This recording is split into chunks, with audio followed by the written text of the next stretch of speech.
Assalamualaikum, jumpa lagi ringan amatiran ala gue. Kali ini gue mau bikin video tentang jadi ini kan ada kabar dari Fabrizio Romano yang dari YouTube channelnya sebenarnya ya, bisa dilihat langsung. Itu dia bikin informasi soal tiga hal yang akan dilakukan oleh Ralf Rangnick di dalam waktu ini ya, beberapa bulan ke depan di Manchester United. Nah, kalau gua rangkum untuk gua informasikan kurang lebih demikian ya. Jadi keinginan dari Manchester United ini sebenarnya adalah agar Ralf Rangnick ini ada di stadion ketika menghadapi Arsenal, which is sudah kan ya, betul, dia ada di stadion. Dan memang Carrick ini masih direncanakan sebagai manajer interim ketika menghadapi Arsenal, dan itu juga sudah terjadi ya. Kenapa? Karena memang izin kerja itu belum keluar. Walau sebenarnya rencana awalnya adalah semua selesai weekend kemarin. Artinya ketika menghadapi Arsenal ini, Rangnick sudah memimpin laga. Cuman karena belum selesai, maka balik lagi ke Michael Carrick. Dan Manchester United ini berusaha keras agar Ralf Rangnick ini dapat berada di tim secepatnya. Artinya Manchester United melakukan segala upaya agar Ralf Rangnick ini dapat secepatnya memimpin pasukan Manchester United, kurang lebih demikian. Dan ini akan terjadi ketika Manchester United weekend besok ini menghadapi Crystal Palace. Rangnick juga diharapkan akan membawa beberapa orang baru di staf kepelatihan. Namun dikabarkan oleh Fabrizio Romano bisa jadi hanya ada satu. Jadi staf yang lainnya ini akan sama. Artinya Mike Phelan masih tetap ada di sana, lalu Michael Carrick dan juga McKenna. Pemain-pemain juga dikabarkan menantikan dari metode baru, ide baru dari seorang Ralf Rangnick. Ada harapan besar dari dressing room. Dan ini sangat mungkin terjadi karena pemain-pemain melihat sosok Rangnick ini akan membawa perubahan.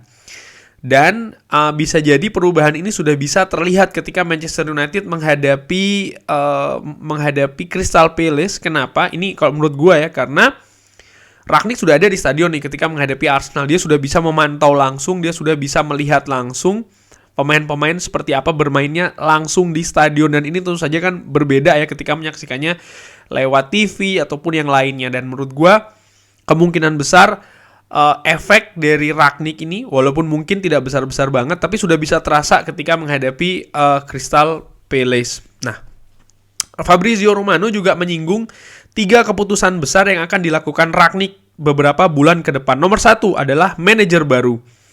Karena Ralf Rangnick berharap menjadi manajer dari Manchester United dan setelahnya akan jadi konsultan selama 2 tahun mendatang. Nah, tapi dia akan turut serta nih dalam memberikan keputusan untuk menentukan manajer selanjutnya.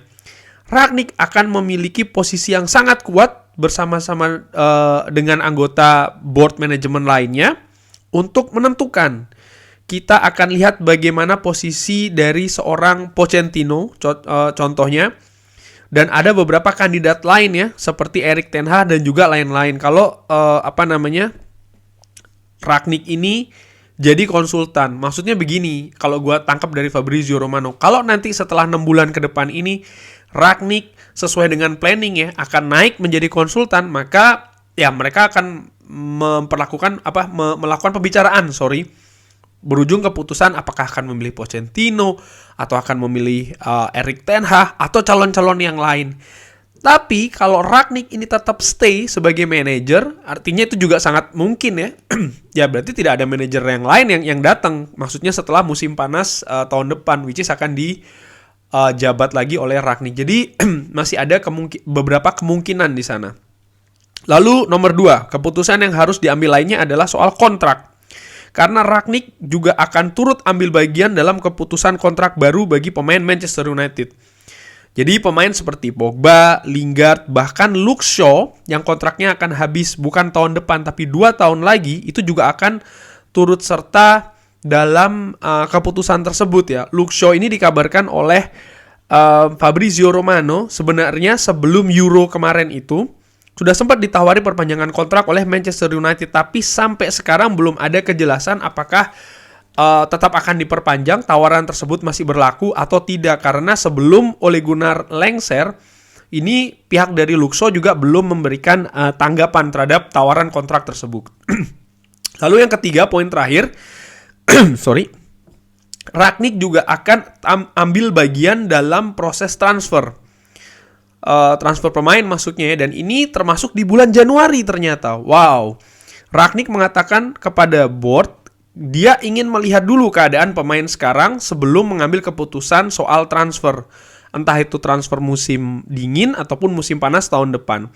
Sebelumnya bersama Ole Gunnar Solskjaer, board ini ada rencana untuk mendatangkan bek kanan. Wah, ternyata, dan Trippier merupakan salah satu pilihannya di sana. Sekarang tergantung Rangnick yang suka dengan pemain muda, apakah tetap akan mendatangkan pemain baru atau memanfaatkan pemain muda di bek kanan khususnya ya seperti Diogo Dalot atau yang lain-lain. Dan tentu saja kebijakan transfer pada musim panas tahun depan, Rangnick juga akan berperan. Rencana sebelumnya dari Ole Gunnar akan mendatangkan gelandang bertahan. Dan sekarang dengan Ralf Rangnick, dia akan melihat siapa yang tepat, posisi yang tepat untuk ditambah. Jadi Rangnick akan melihat dulu nih rencana skuad sekarang keadaannya seperti apa dan lain-lain ya, sebelum memutuskan akan mengambil pemain di posisi apa dan kapan. Jadi sepertinya kalau menurut gue nih seperti kayak apa ya, kayak ya diulang lagi ya prosesnya, bisa jadi demikian. Maksudnya dalam menentukan posisi-posisi mana saja yang akan ditambal pun juga pemain-pemain mana saja yang akan diincar ya. Rangnick akan turut serta dalam keputusan ini. Jadi ada 3 keputusan besar dari Rangnick yang dia akan ikut serta dalam menentukan. Nomor 1 adalah penentuan manajer, nomor 2 penentuan kontrak, nomor 3 penentuan transfer dalam pergerakan bursa transfer ya. Dan menurut Fabrizio Romano, era dari Manchester United, era baru dari Manchester United akan segera dimulai.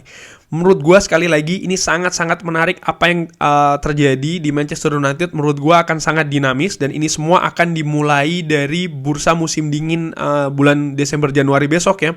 Dimana apakah Manchester United akan seberapa aktif nih di bursa tersebut. Dan menurut gue puncaknya akan terjadi di musim panas tahun depan. Kenapa? Ada 2 hal. Nomor 1, evaluasi dari Ralf Rangnick selama 6 bulan sisa ini. Itu nomor 1. Jadi dia sudah punya gambaran lebih panjang ya daripada yang bulan Januari ataupun juga bulan Desember besok ini. Tapi lebih panjang lagi. Selama 6 bulan dia sudah punya evaluasi yang kurang lebih mungkin menyeluruh. Sehingga dia bisa memastikan siapa-siapa saja yang akan didatangkan, posisi-posisi mana saja yang akan diperkuat.